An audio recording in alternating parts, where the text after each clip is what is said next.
사랑하는 반석의 성도 여러분, 2월 23일 화요일 아침 아까베 시간이 돌아왔습니다. 오늘은 이제 누가복음을 좀 중간에 잠깐 멈추고요. 시편으로 다시 시작을 합니다. 시편 45편인데요. 이 시를 여러분들이 한번 이 말씀을 듣기 전에 한번 쭉 읽어보시면 좋겠습니다. 일단 전체적인 흐름을 보시고 제가 설명하는 걸 듣고 다시 읽으면 굉장히 도움이 될 것 같습니다. 자, 이 시를 먼저 좀 이해하기 위해서는 왕의 결혼식이라고 하는 독특한 내용을 가지고 있고요. 그래서 다른 학자들은 이 시 중에 한 10편을 제왕시라고 얘기를 하죠. 그러니까 신랑이 왕이고 그 왕이 바로 메시아라고 하는 것을 정확히 표현하는 제왕시가 10편 중에 한 편이 바로 시편 45편의 메시지입니다. 자, 이것을 이해하기 위해서 구조를 조금 이해를 해야 합니다. 이 구조를 이해하기 위해서는 이스라엘의 결혼식의 풍속을 조금 알아야 됩니다. 그러니까 우리들의 결혼식과는 좀 다르기 때문에 아시다시피 여러분들 이스라엘 사람들은 정혼이라는 것을 하게 됩니다. 우리나라의 결혼과도 거의 유사한데, 그러나 결혼식을 올리기 전까지 이 정혼, 약혼을 하게 되죠. 그러나 모든 것을 이제 준비하고 결혼식만 남은 것으로 하기 때문에 이 정혼을 한 이후에 신부가 어떠한 관계에 부정이 있거나, 신랑도 마찬가지겠습니다만은, 그러면 완전히 결혼이 깨져버리는 그런 굉장히 중요한 의식입니다. 자, 이 정혼을 약속을 하고 신랑이 1년에서 5년까지 신부를 맞이할 준비를 하게 됩니다. 그래서 신랑이 주로 해야 될 것은 그 거처를 마련하는 일이 되겠죠. 그리고 신부는 이제 신랑이 오기 전까지 그 지참금들을 준비하여서 이제 같이 살 것들을 준비하게 됩니다. 그래서 신랑의 행렬이 이제 한 1년쯤 지나서 신부를 맞이하기 위하여 신랑의 친구들과 또 들러리들, 가족들을 데리고 신부 집에 가게 됩니다. 그러면 이제 신부 집에서는 신랑의 들러리와 그 행렬들을 맞이하여서 다시 신부들의 들러리, 행렬들이 함께 어우러져 이제 마지막 신랑이 준비한 집으로 가게 됩니다. 그래서 도착하여 거기서 축하연을 열고 이제 결혼식을 올리는 이 최종적인 마침표를 찍게 되는 이런 문화가 갖게 되죠. 그래서 그 결혼의 축하연을 한 1주에서 길게는 2주 정도 열게 됩니다. 여러분, 가나의 혼인잔치 여러분 기억하시죠? 그 예수님이 혼인잔치를 통하여서 물로 포도주를 바꾼 그 사건이 마지막 신랑과 신부가 이제 결혼에 꼴이 나는 장면이 바로 그 장면으로 이해하시면 되겠습니다. 오늘 이 시를 쓴 우리 시인은 1절을 이렇게 소개를 하고 있습니다. 내 마음이 좋은 말로 왕을 위하여 지은 것을 말하리니. 이 시인의 마음이 굉장히 이렇게 이 속에서 터져나오는 좋은 마음을 가지고 있다는 얘기입니다. 이게 주체할 수 없는 마음이거든요. 그래서 이 시를 적을 때에 때로 여러분 내가 어떤 생각했던 것보다 입에서 막 터져나올 때가 있지 않습니까? 그래서 이 표현이 보면은 내 혀는 글 솜씨가 뛰어난 서기관의 붓끝과 같도다. 이 서기관이라고 하는 것은 그때 당시에 글을 가장 잘 쓰는 사람 중에 하나였죠. 그래서 그들의 글을 보면 굉장히 경탄을 금할 수가 없는데 그 서기관의 붓끝과 같을 정도로 이 말만 하면 속에서 그 신랑에 대한 그리고 왕에 대한 이 감격과 감사와 그리고 이 뭐라고 표현할 수 없는 사랑의 표현이 막 쏟아져 나오는 이거를 쉽기로 적은 글이 바로 오늘 저와 여러분이 맞닥뜨린 이 시편 45편입니다. 자, 그런 감격으로 좀 살펴봤으면 좋겠고, 우리의 신랑 되시고 왕 되신 그리스도와의 관계가 더 깊이 회복되는 이 아침 되었으면 좋겠습니다.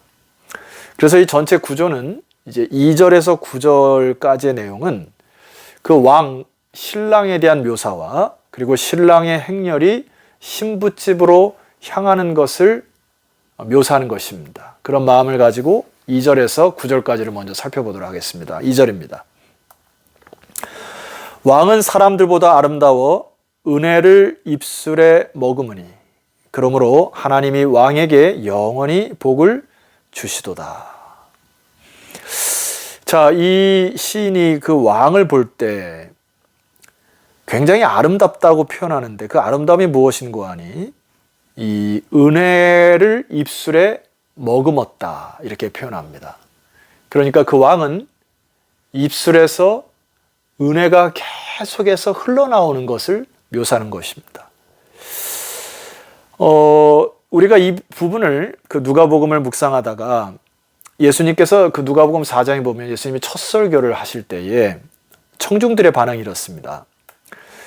그들이 다 그를 증언하고 그 입으로 나오는 바 은혜로운 말을 놀랍게 여겨 이르되. 여러분 이때 당시가 서기관과 바리새인들이 율법을 해석함과 반대로 예수님께서 그 율법을 풀어주실 때에 그 풀어주시는 것을 너무나 은혜스러웠다는 겁니다. 그러나 반대로 서기관과 바리새인들의 말은 그들의 율법을 해석하고 적용하는 말은 사람들을 구속하고 올가매고 사람들을 다운시키는 이런 큰 차이를 보였다는 것이 청중들이 놀랐다는 거예요. 여러분 우리가 이 신앙생활을 하면서 굉장히 우리 자신을 좀 보셔야 될 것이 있습니다. 여러분 나도 모르게 말입니다. 나의 입에서 터져나오는 말이 다른 사람을 깎아내리거나 폄하하거나 어떤 사람을 올가매거나 부자연스럽게 한다고 하면은 여러분 그것은 여러분 굉장히 율법적일 확률이 높습니다. 복음에 대한 진리를 충분히 알거나 예수님과의 인격적인 관계가 깊은 자들에게는 주님과 닮아서 은혜가 계속해서 그의 입으로 사랑의 표현이나 감사의 표현이 막 흘러나올 것인데 그렇지 않은 것들은 굉장히 율법적인 것에 얽매이겠다고 여러분 생각하시면 정확하리라 봅니다. 그래서 여러분 오늘 이 아침에 우리가 이 말씀을 좀 묵상하면서 그리스도를 깊은 관계 회복하여서 그리스도를 통하여 흘러나온 은혜가 저 여러분에게 회복되기를 소망합니다. 자, 이 시인이 그 왕에 대한 표현이 3절 이하에 보면 이렇게 표현합니다. 첫 번째 구절에 뭐라고 되어 있습니까? 용사여 칼을 허리에 차고 왕의 영화와 위엄을 입으소서. 자, 이 신랑은 또한 용사여라고 하는 단어를 통하여 이 구약 히브리 언어에 보면 기보르라고 하는 단어인데 다른 표현으로 하면 능한 자여, 강력한 힘을 가진 이여 이런 뜻입니다. 우리의 신랑은 부드러운 입술의 언어를 가졌지만은 그의 심성은 굉장히 부드럽지만은 악에 대해서는 강하고 담대하고 크신 신랑임을 묘사하는 것입니다. 4절 말씀 보세요. 그 왕이 이 용사이신 왕이 싸우는 이유가 있습니다. 왕은 진리와 온유와 공의를 위하여 싸우신다. 그래서 왕의 위엄을 세우시고 병거에 오르소서. 왕의 오른손이 왕에게 놀라운 일을 가르치시리이다. 바로 왕의 오른손 능력으로 진리와 온유와 공의를 위하여 싸우시는 분이시기 때문에 우리가 그 신랑은 정말 신뢰할 만하고 그 신랑을 믿어 이 세상의 악과 싸우시는 그 신랑과 함께 이 왕의 결혼식에 참여하는 것이 얼마나 영광스러운지를 이 시인은 보여주고 있습니다.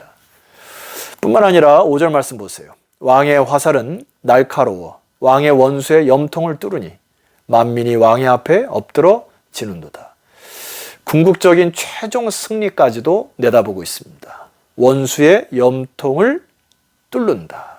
사단의 마지막 발악까지도 잠재울 능력의 메시아임을 고백하고 있습니다. 그 왕이 통치하는 나라의 큰 특징 2가지가 있습니다. 6절 말씀 보니까 하나님이여 주의 보좌는 영원하며 주의 나라의 규는 공평한 규이니이다. 주의 나라가 임하고 주의 주권이 다스리는 그 나라는 공평한 규, 공평한 잣대가 이루어질 것이고 7절 왕은 정의를 사랑하고 악을 미워하시니 그러므로 하나님 곧 왕의 하나님이 즐거움의 기름을 왕에게 부어 왕의 동료보다 뛰어나게 하셨나이다. 두 번째, 그 나라의 특징은 정의가 살아있는, 그리고 악은 미워하시는 그러한 나라가 바로 우리의 신랑 되신 메시아가 다스리는 그런 나라가 되니 얼마나 기대가 되는가. 이게 바로 시인의 고백이에요. 자, 이제 신랑의 행렬이 신부의 집으로 오는 것들을 기다리면서 이제 신부의 아버지가 조언을 하는 장면입니다. 10절 말씀 읽어드리겠습니다. 딸이여, 듣고 보고 귀를 기울일지어다. 내 백성과 내 아버지의 집을 잊어버릴지어다. 여러분, 여기 딸이라고 하는 단어는 보통 그 이스라엘을 표현할 때 이 딸이라고도 쓰죠. 이스라엘은 우리가 여성 명사로 쓰이기 때문에 여기에 딸이라고 하는 것은 이스라엘 백성 모두를 총칭하게 됩니다. 그래서 남자든 여자든 그리스도를 신랑으로 맞이하는 것을 얘기합니다. 그러나 이에게 요구하는 것은 무엇이죠?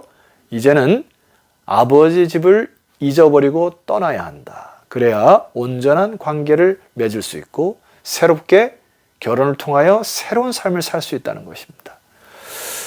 자, 11절. 그리하면 왕이 내 아름다움을 사모할지라. 그는 내 주인이시니 너는 그를 경배할지어다. 아비 집을 떠난다는 의미는 무엇일까요? 이제는 신랑을 향한, 그리고 신랑을 위하여 온전한 사랑이 있기 때문에 이제는 아버지의 집을 떠나 새로운 삶을 출발할 수 있다는 것이죠. 따라서 신랑이 여기에 그 아름다움을 사모할지라 라고 하는 표현은 단순히 외모적인 아름다움을 의미하는 것이 아닙니다. 이것은 신부가 이제는 온전히 신랑을 사랑하고 신뢰하는 그 중심을 보아 이제 신랑과 신부가 하나 되는 놀라운 축복으로 간다는 것이죠.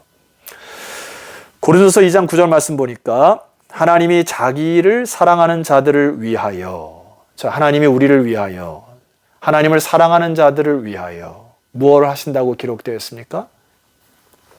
예비하신 모든 것은 눈으로 보지 못하고 귀로 듣지 못하고 사람의 마음으로도 생각지도 못하였다 함과 같으니라.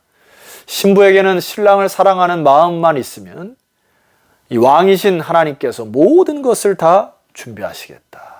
여러분, 이 말씀 믿으십니까? 그래서 우리는 마음을 정결케 하고 또 온전히 주님께 집중하는 삶을 사셔야 됩니다. 자, 그런 기준점이 있는 것인데요. 12절 말씀 보니까 두로에 따른 예물을 드리고 백성 중 부한 자도 내 얼굴을 보기를 원하리로다. 간단히 생각하면 이방 사람들도 축하객으로 온다는 표현일 수 있겠습니다만은 여기에 두로라고 하는 이 지역은 그때 당시에 가장 강력한 요새를 가지고 있었던 도시입니다. 그러니까 이 세상에 강한 자라고 해도 그리스도의 신부가 되는 것이 아니라는 의미고요. 12절 하반절에 보면 부한 자도 내 얼굴을 보기를 원한다 했을 때 이 세상에 부를 가지고서도 신부가 되는 기준이 아니라는 겁니다. 기준은 뭐라고요? 그리스도 왕을 사랑하는 중심 하나만 있으면 이 신랑이 신부를 맞이하고 그를 초대하는 이런 놀라운 축복에 들어선다는 것입니다. 여러분, 마음을 회복하셨으면 좋겠습니다. 자, 이제 마지막으로 무엇이 남았죠? 이제 신랑과 신부의 행렬이 신랑의 집에 초대되어 이제 축하연을 벌이는 장면이 바로 13절에서 15절입니다. 왕의 딸은 궁중에서 모든 영화를 누리니 그의 옷은 금으로 수놓았도다. 옷이 바뀌었습니다. 우리가 그리스도를 믿음으로 의의 옷을 입었다 이렇게 표현이 되는데 그리스도가 다스리는 이 세상에서 우리는 의의 옷을 입고 그의 잔치에 참여할 수 있고 궁극적으로는 천국 잔치에 초대되어 영화로운 그날에 영광의 옷을 입으실 것입니다. 그래서 잔치에 참여하는 즐거움과 기쁨과 특권이 주어질 것이라는 것이고요. 15절 그들은 기쁨과 즐거움으로 인도함을 받고 왕궁에 들어가리로다. 자, 이제 이 시인의 결론에 도달합니다. 16절과 17절입니다. 16절 왕의 아들들은 왕의 조상들을 계승할 것이라. 왕이 그들로 온 세계의 군왕을 삼으리로다. 왕의 아들들이 되어서 이제 그의 후손들이 또 계승하여 또 계승하고 모든 것을 이어 하나님의 나라를 실현하는 자들이 될 것이다. 그러니 후손들은 이제 우리들의 이 역량을 뛰어넘어 왕의 후손들이 점점 왕성해질 것이라고 하는 내용이고요. 17절 말씀 보시면 내가 왕의 이름을 만세 기억하게 하리니 그러므로 만민이 왕을 영원히 찬송하리로다.